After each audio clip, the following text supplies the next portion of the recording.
여러분 혹시 커스터마이즈라는 말을 들어보신 적이 있으십니까?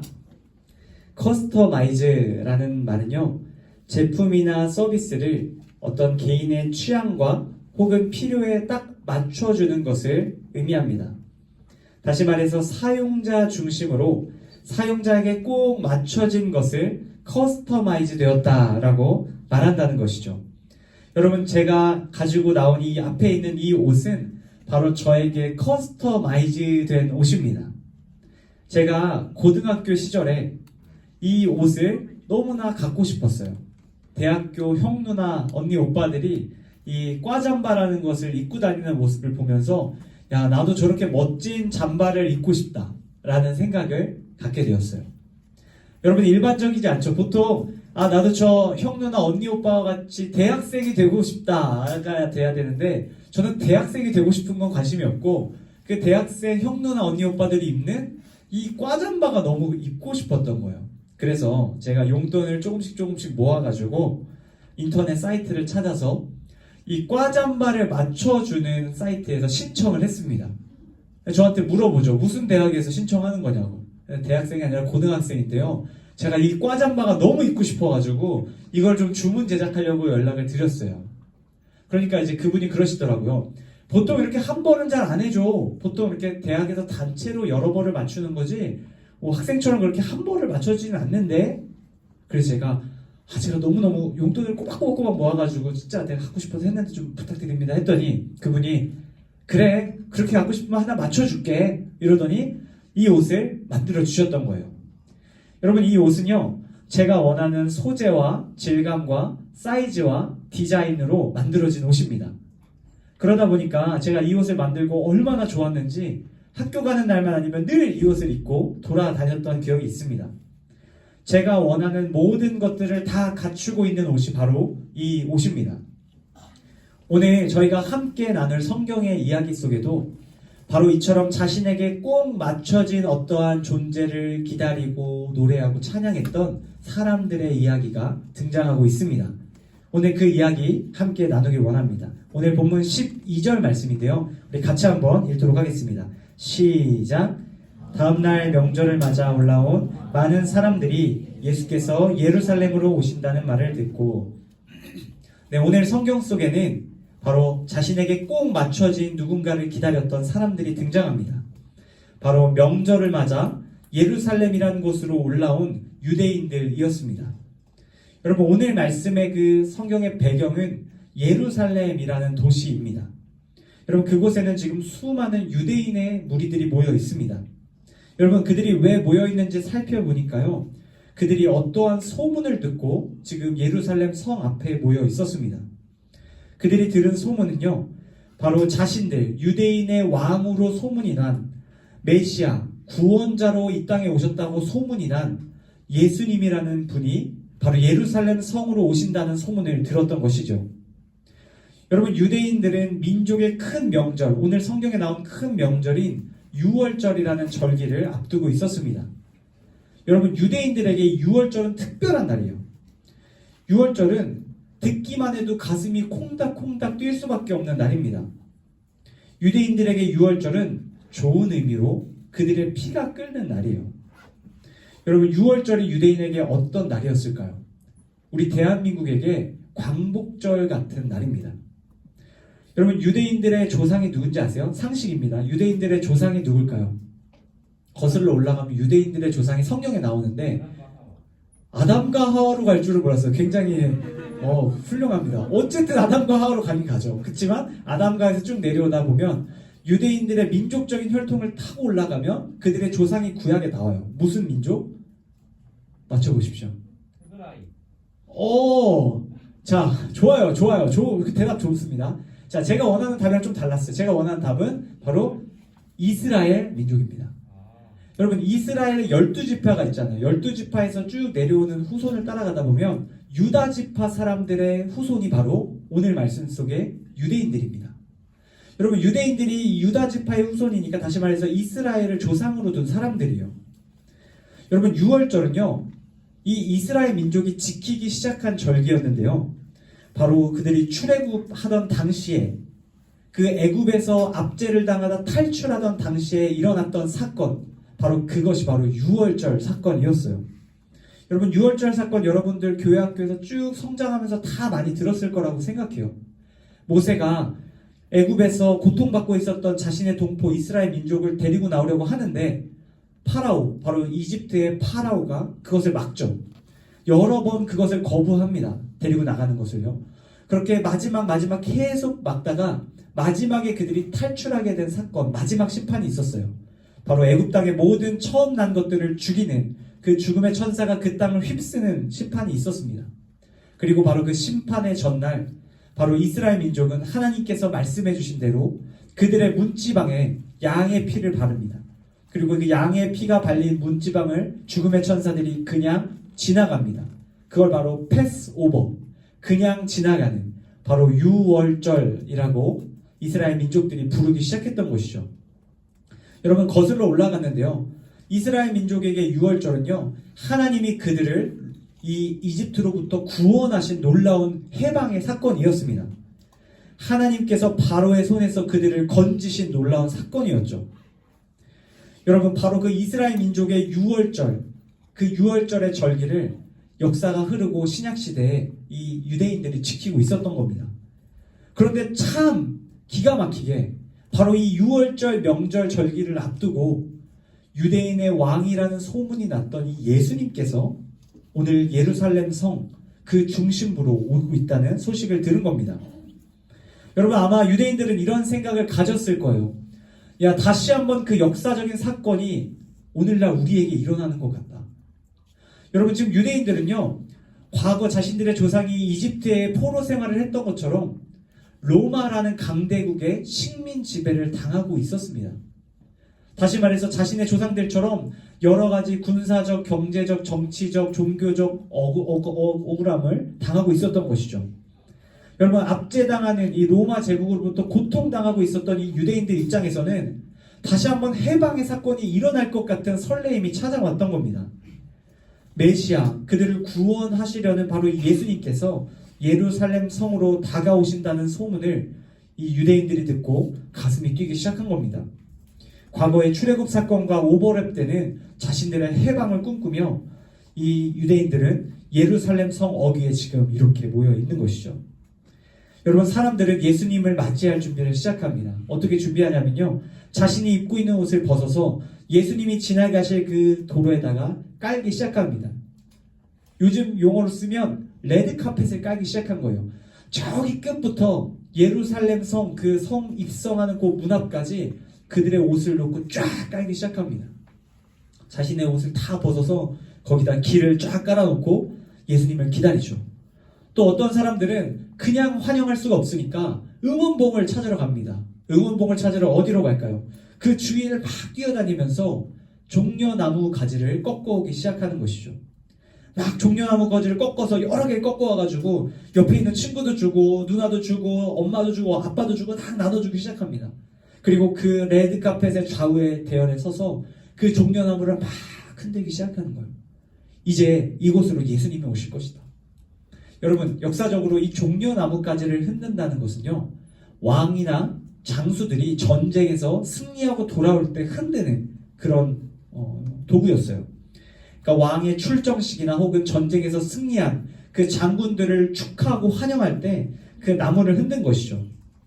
여러분, 사람들은 그 나뭇가지를 흔들며 그들의 마음 가운데 간절히 바라고 원하던, 그들이 기대하고 있었던 그 마음을 표현하고 있는 겁니다. 이제 우리를 로마로부터 구원해 주십시오. 우리가 정치적, 경제적, 문화적 여러 가지로부터 고통을 받고 있습니다. 우리 좀 구해 주십시오. 우리가 원하는 바로 그 아름다운 나라를 이루어 주십시오. 그들은 흔들고 있었던 것이죠. 로마를 쳐 부수고 유대인의 왕이 되어주실 예수님을 기대하며 그 누구보다 탁월한 리더십과 카리스마로 그들을 휘어잡아줄 그 왕을 기대하며 훌륭한 정치가이자 행정가로서 그들의 삶을 이전보다 더 나은 삶으로 이끌어줄 그러한 전문가를 기대하며 그들은 예수님을 기다리고 있었습니다. 여러분, 그렇게 얼마간의 시간이 흐르고 멀리서 예수님의 모습이 보이기 시작하죠. 사람들은 멀리 보이는 예수님을 향해 소리치르며 이렇게 외칩니다. 우리 13절 말씀 같이 읽겠습니다. 시작. 종려나무 가지를 꺾어들고 예수를 맞으러 나가 호산나 주의 이름으로 오시는 분에게 복이 있도다. 이스라엘의 왕에게 복이 있도다 하고 외쳤습니다. 여러분, 사람들은 약속이라도 한 듯이 다 같이 이렇게 외칩니다. 호산나, 이제 우리를 구원하소서. 사람들의 마음으로, 한 마음으로 그들의 소원을 예수님께 말씀드립니다. 유대인들의 간절한 염원은 바로 그 땅에서 그들이 더 나은 삶을 사는 것이었죠. 그들의 소원을 이루기 위해 오신 예수님을 그들이 열렬히 찬양합니다. 오늘 말씀 속 유대인들은 예수님을 그들의 소원을 이루어줄 분으로 생각하고 있었습니다. 자신들이 바라는 그 일을 모두 이루어줄 분으로 고백하고 있었던 것이죠. 사랑하는 우리 파워웨이브 여러분, 유대인들은 호산나라는 그 외침을 통해서 그들의 간절한 소원을 예수님께 말씀드렸습니다. 당신이 나의 소원을 들어줄 분임을 믿습니다. 내가 원하는 그 일, 바로 그 일을 이루어 주십시오. 여러분, 우리도 이러한 고백을 예수님께 드리며 살지 않나 생각해 봅니다. 호산나, 주님 내가 필요로 하는 것을 허락해 주십시오. 호산나, 주님 내가 원하는 성적 얻게 해주십시오. 호산나, 내가 원하는 직업 갖게 해주세요. 호산나, 내가 바라는 그것, 이 세상에서 나를 더 나은 삶으로 만들어줄 그것을 주님 내게 주십시오. 우리도 이렇게 호산나 주님께 기도하고 찬양할 때가 있습니다. 여러분, 물론 예수님께서 우리에게 이러한 것들을 이루어주실 능력이 없다는 것은 아닙니다. 또한 이러한 마음이 없으시다는 것도 아니죠. 그러나 우리가 중요하게 생각할 것이 있습니다. 그것은요, 바로 예수님께서 우리의 소원을 이루어주기 위해 이 땅에 오신 분은 아니라는 사실입니다. 여러분, 우리는 착각할 수 있습니다. 예수님께서 이 땅에 오셔서 우리를 구원해 주신다는 이야기를 들을 때 우리의 소원을 들어주신다라고 생각할 수 있다는 것이죠. 단순히 우리 삶을 우리가 바라는 방향대로, 모습대로 만들어 주시는 분이라고 생각할 때가 있다는 거예요. 여러분, 오늘 말씀 속 유대인들이 그들이 기대하고 있는 것들, 바라고 있는 것들에 예수님을 끼워 맞춰 찬양했던 것처럼 우리도 예수님을 우리의 소원을 들어주는 어떠한 도구로 여길 수가 있습니다. 유대인들이 예수님을 군사적, 정치적, 메시아로 여겼던 것처럼 우리도 예수님을 나의 개인의 소원을 이뤄주는 램프의 요정 지니처럼 여길 수 있다는 거예요. 여러분, 예수님은 그런 분이 아니십니다. 나의 행복 지킴이도 아니시고요. 고난을 피하게 해줄 그런 존재도 아니십니다. 내 입맛에 맞춘 그런 분이 아니라는 사실을 우리는 기억할 수 있어야 합니다. 만약 우리가 이 사실을 모르고 예수님을 찬양한다면 우리도 오늘 말씀 속 유대인들과 같다라고 할 수 있는 것이죠. 여러분, 예수님께서는 이러한 공허한 호산나 외침을 반복하는 유대인들을 위해서, 그리고 오늘 우리들을 위해서 예수님의 진정한 오심의 이유를 이어지는 말씀을 통해 보여주고 계십니다. 우리 마지막 말씀인데요, 14절 15절 말씀을 한 목소리로 읽도록 하겠습니다. 시작. 예수께서는 어린 낙이 한 마리를 보시고 그 위에 올라 앉으셨습니다. 이것은 성경에 기록된 것과 같습니다. 시온에 따라 두려워하지 말라. 새끼 나귀를 타고 오신다. 여러분, 복선이라는 말 들어보셨죠? 쉽게 떡밥이라는 표현을 쓰기도 합니다. 복선이라는 것은요, 앞으로 일어날 어떠한 사건이나 상황을 미리 암시하는 서사적인 장치입니다. 보통 작가는 이 복선, 떡밥이라는 것을 통해서 이야기의 주제를 초반에 탁 흘려놓고 그것을 나중에 사람들이 깨달을 수 있게 합니다. 여러분, 그런 점에서 오늘 말씀 14절에 나오는 이 어린 나귀는 바로 하나님의 복선입니다. 예수님께서 이 땅에 왜 오셨는지 호산나 공허하게 외치는 사람들에게 알려주시기 위해서 하나님께서 흘리고 계신 떡밥인 것입니다. 관객이 무심코 지나칠 수 있는 그 디테일, 이후에 중요한 의미로 돌아오는 장치를 하나님께서 오늘 이 14절, 15절 말씀에 숨겨두셨습니다. 여러분, 생각해 보세요. 만약에요, 예수님이 정말 이 사람들의 바람대로 그들을 조금 더 나은 삶을 만들어줄 이 유대인의 군사적 정치적 왕으로 오셨다면 그분은 나귀를 타고 오셨으면 안 됩니다. 그분은요, 건장한 말을 타고 당당한 모습으로 예루살렘 성에 입성하셔야 했습니다. 여러분, 예수님께서 초라한 나귀 새끼를 타고 예루살렘 성으로 들어가고 계신다는 것은 예수님께서 왜 이 땅에 오셨는지를 상징적으로 보여주는 것입니다. 예수님께서는 로마와 전쟁에서 승리하기 위해 오신 분이 아니라요, 오히려 지러 오신 분입니다. 죽으러 오셨고요, 로마 사람들로부터 처참하게 배척당하기 위해 오셨습니다. 유대인들을 기대와 같이 로마를 쳐 부수러 오신 것이 아니라 오히려 십자가에 달려 무기력하게 죽기 위해 오셨습니다. 예수님께서는 사람들의 기대와 소원이 아닌 하나님의 소원을 위해 바로 십자가를 지고 죽는 그 일을 감당하기 위해 이 땅에 오신 분이시죠. 여러분, 예수님께서 이루길 원하신 하나님의 소원이 무엇입니까? 하나님의 소원은요, 단순히 유대인들을 로마로부터 해방시키는 일이 아닙니다.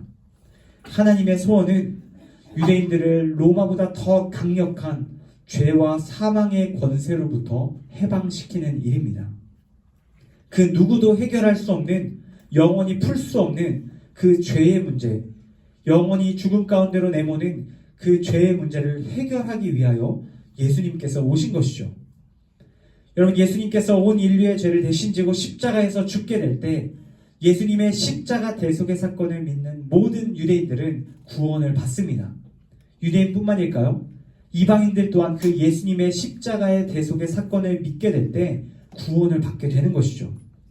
죄와 사망의 그 영원한 굴레에서 벗어나 영원한 생명, 하나님의 나라에 들어가게 되는 그 복을 바로 예수님께서 주기를 원하신 것입니다. 하나님의 소원은 단순히 이 땅에서 행복을 누리는 수준이 아닙니다. 달라도 완전히 다른 것이죠. 질적으로 다른 구원입니다. 유대인들은 이런 사실에 조금도 관심이 없었고 그저 종려나무가지를 흔들며 조금 더 나은 삶을 바랄 뿐이었습니다. 사랑하는 파워웨이브 형제자매 여러분, 오늘 하나님께서 이 말씀을 통해 우리에게 분명히 말씀하고 계십니다. 우리가 호산나 찬양하고 고백해야 할 예수님은 우리의 소원이 아닌 하나님의 소원을 이루기 위해 오신 분이시죠. 우리는 이 사실을 기억할 수 있어야 합니다. 예수님은 우리의 소원을 충분히 이루어 주실 수 있으시지만 그보다 더 중요한 것을 이루기 위해 오셨습니다. 나귀 등에 올라 환호 속에 쓸쓸히 예루살렘 성으로 올라가신 그 예수님을 이번 한 주 기억할 수 있기를 바랍니다. 호산나 외치는 그 자들의 고백과 달리 주여 우리를 구원하소서, 나의 삶을 더 나은 삶으로 인도하여 주소서라는 그 고백이 아닌 나의 죄를 구원하신 주님, 주님이 나의 진정한 구원자이십니다 고백하는 그 호산나의 고백이 우리 가운데 있기를 원합니다. 여러분, 우리는 이번 한 주간 종려주일부터 시작된, 오늘부터 시작된 고난주간을 보내게 될 것입니다. 월화수목금토 고난주간을 보내고 우리는 다음 주 부활주일로 다시 만납니다. 여러분, 이번 고난주간 동안 여러분들에게 한 가지 미션을 드리려고 합니다. 여러분, 하나님께서는 우리에게 중요한 것을 요청하고 계십니다. 그것은요, 바로 이 땅에 각자의 소원을 가지고 살아가는 사람들을 돕길 원하신다는 것입니다. 여러분, 오늘 유대인들이 그들의 간절한 필요를 하나님께 외치고 예수님께 고백했습니다. 그러나 주님께서 더 중요한 구원을 그들에게 허락해 주셨죠. 그러면 해결되지 않는 그들의 소원 어떻게 해결해야 합니까? 바로 하나님께서 먼저 구원을 베푼 한 사람 한 사람을 통해 우리가 서로의 소원을 이뤄주길 원하십니다. 여러분, 한 주 동안 여러분 한 사람을 정해서 우리 그 사람에게 찾아가 그 사람의 소원을 물어보시면 좋겠습니다. 내 옆에 있는 친구도 좋겠고요, 가족의 한 사람도 좋겠습니다.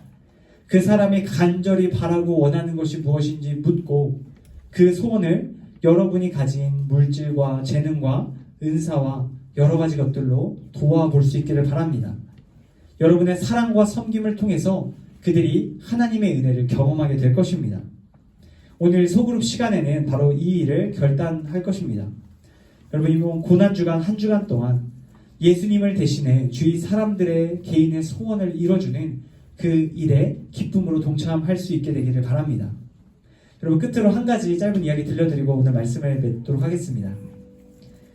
여러분, 재능 있는 한 청년 바이올리니스트가 오랫동안 준비한 무대가 있었습니다.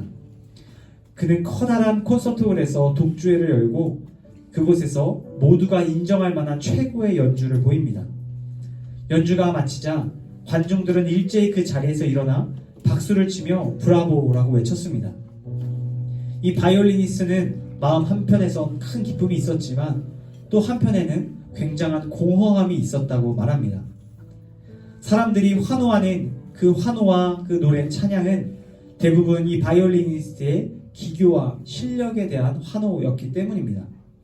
사람들은 이 바이올리니스트가 얼마나 빠르게 연주하는지 또 얼마나 완벽하게 그 악보를 연주하는지에 집중합니다. 그러나 사실 이 바이올리니스트는 멋진 연주를 하는 것보다 더 중요하게 생각한 것이 있었습니다. 바로 이 연주한 곡이 자신의 돌아가신 아버지가 가장 좋아하던 곡이었기 때문이죠. 자신의 아버지를 그리워하며 아버지께 드리는 그 아픔의 마음을 담아 연주한 고백이었습니다.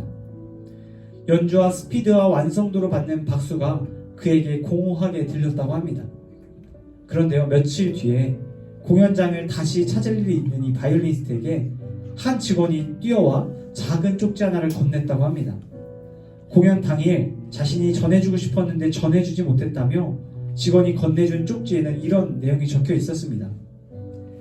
나는 오늘 당신의 연주에서 누군가를 그리워하고 누군가를 기다리며 누군가를 위해 울고 있는 한 영혼을 느꼈습니다. 당신의 슬픔이 곧 나의 위로가 되었습니다. 정말 고맙습니다. 여러분, 유대인들이 예수님께 외친 호산나, 그 고백은 마치 바이올리니스트가 관객들에게 받았던 환호와 같습니다. 사람들은 힘껏 호산나 외치지만 막상 그 이유를 제대로 알지 못하고 외친 환호였죠.